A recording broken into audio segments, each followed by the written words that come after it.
Coaching माफियाओं ने हजारों करोड़ रुपए कमाए और लाखों छात्रों की जिंदगी नरक बना दी।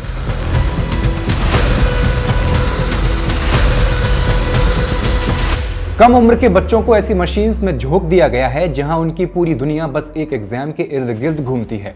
पास हुए तो हीरो, फेल हुए तो लोगों को मुंह कैसे दिखाएंगे।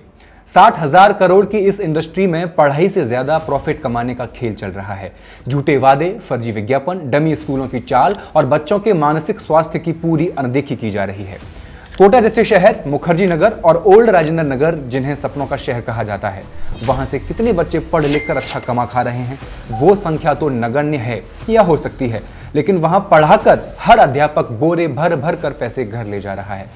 दुनिया में सबसे ताकतवर चीज कौन? पैसा। खूब कमाओ पैसा, टारगेट बनाओ 2 लाख करोड़, 3 लाख करोड़, इस नीचे बनाओ ही मत। एग्जाम का प्रेशर इतना बढ़ा दिया जाता है कि फेल होने के बाद बच्चे अपना जीवन खत्म कर लेते हैं। कोचिंग सेंटर्स 100% रिजल्ट देने के नाम पर किसी भी वैकेंसी के हजारों गुने छात्रों का एनरोलमेंट कर लेते हैं और बड़े बड़े शहरों में ऑफिसेज से लेकर क्लासरूम्स तक खरीद कर अचल संपत्तियां इकट्ठी कर लेते हैं। किसी बच्चे को मान लो पढ़ाई पसंद नहीं भी आती तो रिफंड के नाम पर लूट होती है। टॉपर के नाम की खरीद फरोख्त करके बच्चों को लुभाने का काम किया जाता है और बैच की शफलिंग के नाम पर तेज और कमजोर बच्चों में भेदभाव करके उन्हें डिप्रेशन में डालने का काम किया जा रहा है। ये सब इस सिस्टम की गंदगी का असली चेहरा है। तो सवाल तो बनते हैं, क्या सरकार इन कोचिंग माफियाओं के गिरेबान पर हाथ डालेगी या चंदा लेकर चुप बनी रहेगी? क्या शिक्षा मंत्रालय के नियम कागज से बाहर निकलेंगे और क्या बच्चों का बचपन, उनका मानसिक स्वास्थ्य और उनकी असली पढ़ाई हमेशा ऐसे ही बिकती रहेगी? फैक्ट्स एंड फिगर्स के इस एपिसोड में आई विल एक्सप्लेन।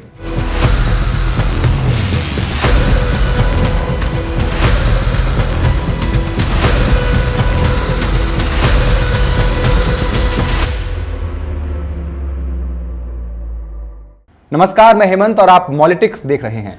कम उम्र में ही बच्चों को ऐसे माहौल में डाल दिया जाता है जहां हर काम, हर पढ़ाई बस एक ही एग्जाम के इर्द गिर्द घूमती है। उन्हें ऐसे माहौल में धकेल दिया जाता है जहां से वो या तो मशीन बनकर निकलते हैं या मुर्दा लाश। धीरे धीरे ये माहौल उन्हें ये सोचने पर मजबूर कर देता है कि अगर ये एग्जाम पास हो गया तो जिंदगी बन जाएगी और अगर फेल हुए तो सब कुछ खत्म। देश के बड़े बड़े नामी गिरामी कॉलेजों में बीटेक, एमबीबीएस में दाखिला लेने का सपना लेकर लाखों छात्र कोचिंग सेंटर्स की ओर रुख करते हैं और ये भीड़ हर साल बढ़ती जा रही है। मुकाबला कड़ा होता जा रहा है, परीक्षाओं की संख्या भी बढ़ रही है और नतीजा ये है कि देश के हर कोने में कोचिंग सेंटर्स धड़ाधड़ खुल रहे हैं। लेकिन अब कोचिंग का यह कारोबार पूरी तरह से पैसा कमाने की मशीन बन चुका है। इस कोचिंग इंडस्ट्री का सालाना कारोबार करीब 60,000 करोड़ रुपए तक पहुंच चुका है। फिर चाहे वो यूपीएससी कोचिंग सेंटर्स की बात हो, नीट, जेईई कोचिंग सेंटर्स की बात हो या वनडे एग्जाम्स जैसे एसएससी, बैंकिंग, रेलवे एग्जाम्स की। शिक्षा के नाम पर एक प्रोडक्ट बनाकर बेचा जाता है और बच्चों के साथ ठगी की जाती है। ये अध्यापक आपको यूट्यूब और सोशल मीडिया के माध्यम से बड़ी बड़ी बातें करते नजर आएंगे कि हम फ्री एजुकेशन में बिलीव करते हैं, हमने सारे कोर्सेज को फ्री कर दिया है, और उसी वीडियो में लास्ट में अनाउंस कर देते हैं कि नया बैच शुरू हो रहा है, वो आप जरूर ज्वाइन करिए क्योंकि इस बैच में कुछ ऐसा खास हमने बताया है जो फ्री वाले कोर्सेज में नहीं है। यानी कुछ आधी अधूरी वीडियोस बनाकर YouTube पर फ्री डाल दी जाती हैं जिससे स्टूडेंट्स चैनल पर आए और फिर उन्हें बैच खरीदने के लिए लुभाया जाता है। ये दिल्ली के बड़े बड़े अध्यापकों का हाल है जो कुछ दिन पहले दिल्ली में प्रदर्शन कर रहे थे या करने का नाटक कर रहे थे। इनकी गाड़ियां देखिए कितनी महंगी हैं, इनकी संपत्तियां देखिए। एक तो खुद भी कहते हैं कि मैं देश में टॉप 15,000 लोगों में आता हूं जो सबसे ज्यादा टैक्स भरते हैं, और वहीं आप फ्री एजुकेशन देने की बात भी करते हैं। फ्री एजुकेशन देकर इतनी संपत्ति कैसे आ जाती है, ये तरीका कोई हमें भी बताए। इसके बाद जिसका सबसे बुरा हाल है वो है राजस्थान का कोटा, जिसे देश का सबसे बड़ा कोचिंग हब कहा जाता है। वहां सिर्फ 2023 में ही 27 छात्रों ने आत्महत्या कर ली। बच्चों के पास और कोई रास्ता ही नहीं बचता क्योंकि कोचिंग सेंटर्स ही अब तैयारी का सबसे बड़ा सहारा माने जा रहे हैं। कोचिंग इंडस्ट्री और छात्र समुदाय को 3 बड़ी परेशानियां खाई जा रही हैं। पहली, इंफॉर्मेशन असिमेट्री, दूसरी, मानसिक स्वास्थ्य पर भारी असर और तीसरी है डमी स्कूलों का खेल। इंफॉर्मेशन असिमेट्री यानी जानकारी का असमान बंटवारा। क्या है ये दरअसल ऐसा धंधा है जहां असली कोचिंग क्वालिटी का पता तभी चलता है जब आप खुद उसमें एडमिशन लेकर फीस देकर फंस चुके होते हैं। पहले बड़े बड़े दावे किए जाते हैं लेकिन असलियत तब सामने आती है जब फीस भर दी जाती है और आप अंदर पहुंच जाते हैं। अब अगर कोचिंग आपके वादे के मुताबिक नहीं मिल रही है तो बाहर निकलना आसान नहीं होता। फीस वापस मांगो तो कोचिंग वाले देते नहीं हैं उपभोक्ता अदालतों में ऐसे मामलों के ढेरों केसेस पड़े हैं, लेकिन शुरुआत में ही बच्चों को रिफंड पॉलिसी के बारे में ठीक से बताया ही नहीं जाता। आधे इंजीनियरिंग के और 60% लॉ के लगभग छात्रों का कहना यह है कि उन्हें अपने इंस्टीट्यूट की रिफंड पॉलिसी के बारे में कोई जानकारी नहीं दी गई थी।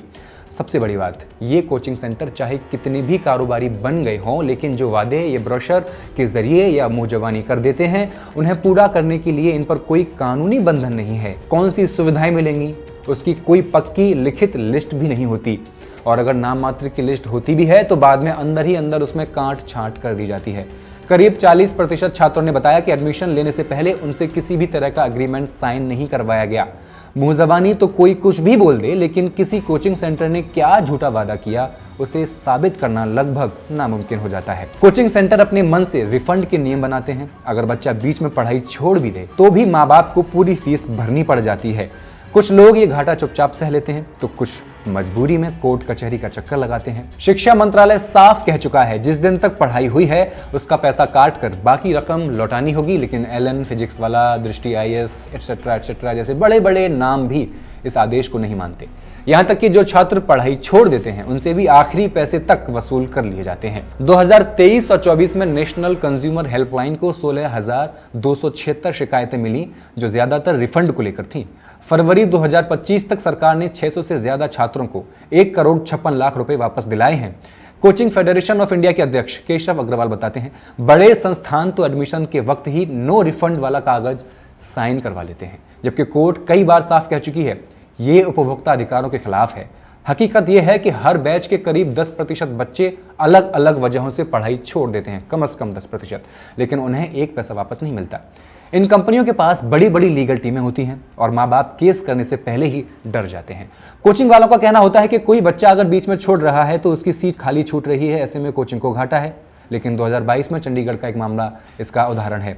वहां जिला उपभोक्ता आयोग ने फिटजी नाम की कोचिंग के इस दावे को खारिज कर दिया कि खाली सीट भरना मुमकिन नहीं, इसलिए रिफंड नहीं। अदालत ने साफ कहा, एजुकेशनल सर्विसेज कोई जमीन जायदाद नहीं है कि एक बार खाली हुई तो बेकार हो गई। जिन क्लासों में छात्र गया ही नहीं उनका पैसा लेना गलत व्यापार का तरीका है। नतीजतन फिटजी को मामूली रजिस्ट्रेशन फीस काटकर 1,28,000 रुपए लौटाने का आदेश दे दिया गया था।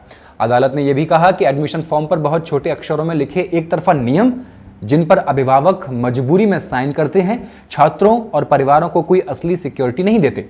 कोचिंग संस्थान ये कहकर बरगलाते हैं कि एक बार सीट खाली हो गई तो साल भर यूं ही पड़ी रहेगी, लेकिन ये ज़रूरत से ज़्यादा तो बैच बना लेते हैं। एक साथ कई बैच चलाते हैं और बैच के साइज पर कोई सख्त नियम नहीं होता, कितने भी चाहे बच्चे बैठा लेते हैं। शुरू में फैकल्टी कोई और दिखाई जाती है कि ये फला अध्यापक आपको पढ़ाएगा, एडमिशन लेने के बाद पढ़ाने कोई और ही आता है। इनका बिजनेस मॉडल ऐसा है कि ड्रॉप आउट छात्रों के बाद भी इन्हें कोई असली घाटा नहीं होता। रिफंड न देना लॉजिस्टिक का मामला नहीं बल्कि मुनाफा कमाने का तरीका बन गया है। ये चार्ट देखिए, करीब 40% ने कहा कि एडमिशन के समय उनसे कोई कॉन्ट्रैक्ट साइन नहीं करवाया गया। इसका मतलब बाद में कोई विवाद हो तो कोचिंग के द्वारा किए गए वादों को झूठा साबित करना मुश्किल हो जाता है। करीब 45% ने कहा कि रिफंड से जुड़ी कोई जानकारी उन्हें नहीं दी गई। करीब 32% ने कहा कि उन्होंने रेगुलर पढ़ाई नहीं की। ये दर्शाता है कि एक बड़ा हिस्सा डमी स्कूल वाले सिस्टम में भी शामिल नहीं था, लेकिन फिर भी 1/3 से ज़्यादा छात्रों की नियमित स्कूलिंग छूट जाती है। यानी इन्फॉर्मेशन एसिमेट्री सबसे बड़ा रोल प्ले करती है। इसके बाद रही सही कसर पूरी करते हैं झूठे वादे, बढ़ा चढ़ाकर किए गए विज्ञापन। कोचिंग सेंटर्स धड़ल्ले से खुद को सबसे बेहतरीन साबित करने के लिए विज्ञापनबाजी करते हैं। इन विज्ञापनों में टॉपर्स की सफलता की कहानियां सजा कर दिखाई जाती हैं, लेकिन जो फेल हुए इनके बारे में कोई नहीं बताता। असल में इन टॉपर्स को मोटी रकम देकर खरीदा जाता है। कई बार उनकी पहचान कोचिंग संस्थान खरीद लेता है और दावा करता है कि ये बच्चा उनके यहाँ पढ़ा था। कुछ मामलों में तो छात्र का नाम और फोटो बिना उसकी मंजूरी के ही विज्ञापन में लगा दिया जाता है। छात्रों की समस्याएं यही नहीं खत्म होती। साल दर साल मेहनत करने के बाद भी जब पेपर लीक और धांधली जैसी बातें सामने आती हैं तो बढ़ती मानसिक स्वास्थ्य समस्याएं भी बढ़ने लगती हैं और कॉम्पिटिटिव एग्जाम की तैयारी करने वाले छात्रों में लगातार बढ़ती आत्महत्याओं की संख्या इस बात का इशारा है। और इन बच्चों को इनसे निपटने के लिए संस्थागत मदद भी नहीं मिल रही है। सच तो यह है कि कोचिंग का माहौल ही इस संकट को और गहरा करने का काम करता है। छात्रों पर हर वक्त ये दबाव रहता है कि टेस्ट में अच्छे नंबर लाओ, रैंक सुधारो ताकि तुम्हारा नाम टॉपर बैच में आ जाए। इस चक्कर में बच्चे बर्नआउट का शिकार हो जाते हैं। ऊपर से तैयारी के नाम पर जो लंबी और थकाने वाली क्लासेस चलती हैं वो उनकी मानसिक और शारीरिक थकान को कई गुना बढ़ा देती हैं। इसके अलावा अगर छात्र सफल ना हो तो उनके लिए प्लान बी क्या है, इस पर भी छात्रों को कोई मदद नहीं दी जाती। फिर आता है डमी स्कूलों का मामला। स्कूल किसी भी बच्चे की जिंदगी की बुनियाद होते हैं, लेकिन डमी स्कूलों के चलन ने इस असली मकसद को खोखला कर दिया है। डमी स्कूल वो जगह है जहां बच्चों को बिना क्लासेस में आए और बिना किसी इंटरनल एग्जाम दिए अगली क्लास में प्रमोट कर दिया जाता है। कॉम्पिटिटिव एग्जाम की तैयारी में जुटे बच्चे स्कूल और कॉलेजेस की मैंडेटरी अटेंडेंस से छुटकारा पाने के लिए डमी स्कूल्स और कॉलेजेस में नाम लिखवाते हैं ताकि तैयारी के लिए पूरा समय मिल सके। कंपटीशन इतना सख्त हो गया है कि बच्चे छठी क्लास से ही कोचिंग सेंटर ज्वाइन कर लेते हैं और अब तो कई कोचिंग संस्थानों ने अपने खुद के स्कूल खोल दिए हैं जहां औपचारिक स्कूली पढ़ाई के साथ साथ शुरुआती कक्षाओं से ही एंट्रेंस एग्जाम के लिए फाउंडेशन कोर्सेज पढ़ाए जाते हैं। लेकिन ये असली स्कूलिंग नहीं है। स्कूलिंग का मतलब सिर्फ किताबें और पढ़ाई नहीं होती, इसमें करिकुलर एक्टिविटीज भी शामिल होती हैं। लेकिन जब स्कूल सिर्फ पढ़ाई और एग्जाम तैयारी पर केंद्रित हो जाते हैं तो बाकी सारे पहलू गायब हो जाते हैं। इसका नतीजा यह होता है कि बच्चों के दिमाग छोटी उम्र से ही एक संकरे घेरे में कैद हो जाते हैं। उनकी आलोचनात्मक और रचनात्मक क्रिएटिव सोच पनप नहीं पाती। पूरी जिंदगी फॉर्मूला रटने और प्रैक्टिस पेपर हल करने में सिमट जाती है। ये वीडियो आपको कैसा लगा हमें कमेंट सेक्शन में जरूर बताएं। इस पर आपके क्या विचार हैं वो भी लिख भेज दीजिए और मॉलिटिक्स को सब्सक्राइब करना बिल्कुल मत भूलिए। बहुत बहुत शुक्रिया।